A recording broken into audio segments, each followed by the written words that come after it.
And that particular Christmas, I just had it in my heart to write a tribute to my mother about what she meant to me. It was very realistic. It wasn't just glamour type stuff, but just a realistic little tribute. And then I framed it, and I gave that to her as a Christmas present.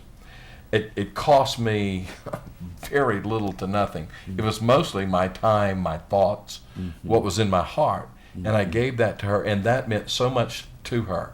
What I didn't know was that in less than a month from that time that I gave her that she would be diagnosed with cancer, and 21 days later she'd be dead. Goodness. So, there are some things that you can do at Christmas that are meaningful, that are not, just, okay, I'm going to get out and get the best. And I think some of the best gifts are those that have some kind of thought.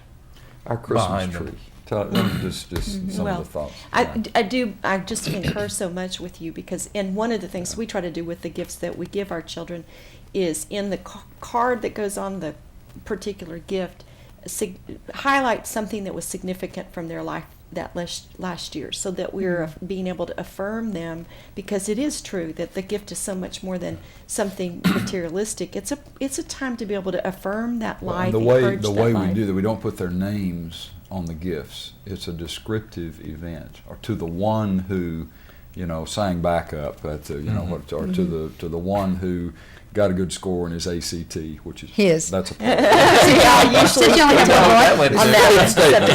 statement.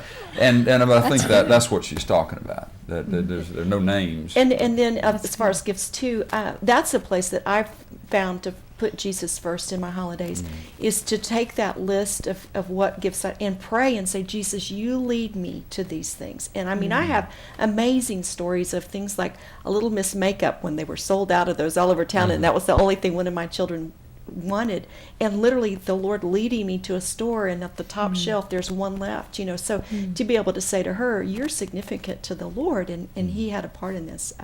David mentioned the Christmas tree, and our Christmas tree is like a family museum. We debated whether or not to have a tree because of the secularness of that, but it's a place where we have pictures of them when they were little. Their baby shoes are on the Christmas tree, and it's just and ornaments that they made, that they decorate when they were a couple of years old, and it's she takes care of those like a curator of a museum. They're carefully repackaged and then reopened. But the kids, as they're getting older now, they can look back and see something, their little handprint stuck on a paper plate, That's good. And then she's gotten it woven into the tree. It's kind of a family museum piece, but it also just evokes a lot of memories of gratitude for their lives. Now, we're talking here, and God has blessed us. I mean, we both have families who love the Lord, and everybody in our family and your family too, I'm sure, has their little flaws and things, but basically love the Lord and are trying to live for the Lord and do the will of God, for their lives. But that's not the case with everyone. Yeah. And a lot of times families really struggle.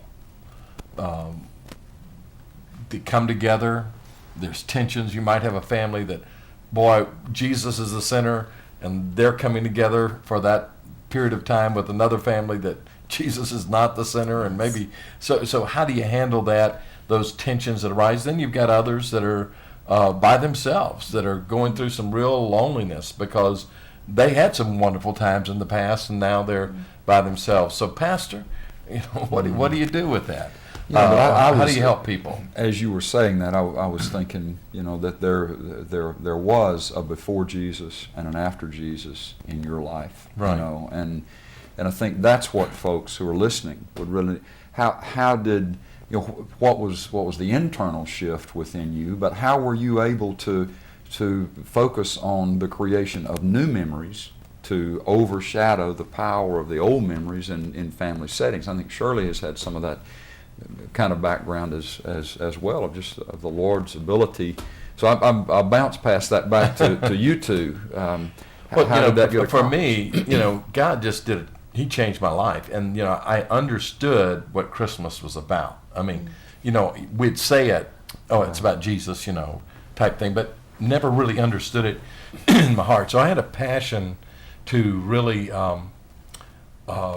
make Jesus the center of Christmas, allow him be the center of my life, and let that be a renewing time, not just a one-time thing, but a renewing time of my love for Christ that would carry me on into the new year. And whenever I did that, you know, that changed a lot of things. It changed the parties I went to. It changed what I did and where I went. It changed, it just changed the whole focus. And as I began to that passion grew in me, I think that, you know, we talk about traditions. I didn't have that tradition. The traditions were developed not because I sat down and said, okay, I'm going to develop these traditions, but because, man, I just love Jesus and I wanted him to be first. For instance, our reading of the Christmas story every year, you know, that came out of just a love for Jesus, not a, you know, realizing that he's the center. And we said, hey, he's the center. Let's read about this year. And so it came out of that. Would you say that's kind of how it's developed with us, or? Yeah. I agree with you, though. There's ones that are going to have a Christmas this year. They've lost a loved one, or they sometimes I think divorce is even more painful than death because it's ongoing. You know, Yeah. maybe the children are at one house. You're not as a mother. This is your first Christmas that your children.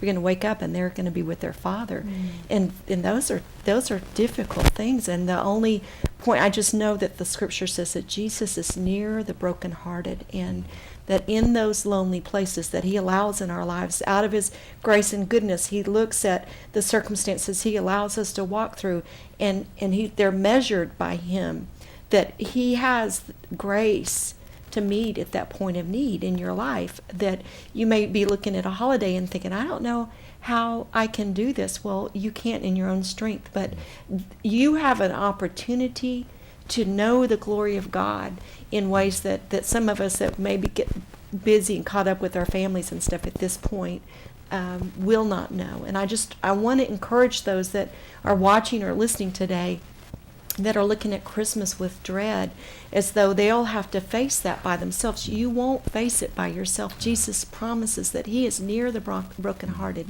and saves those who are crushed in spirit. And our prayer for you today is that there will be faith to rise in your heart to believe that you won't be facing this season by yourself. But as you look to him and you say, Lord, I'm lonely or I'm hurt at this point, that he can meet you in that place.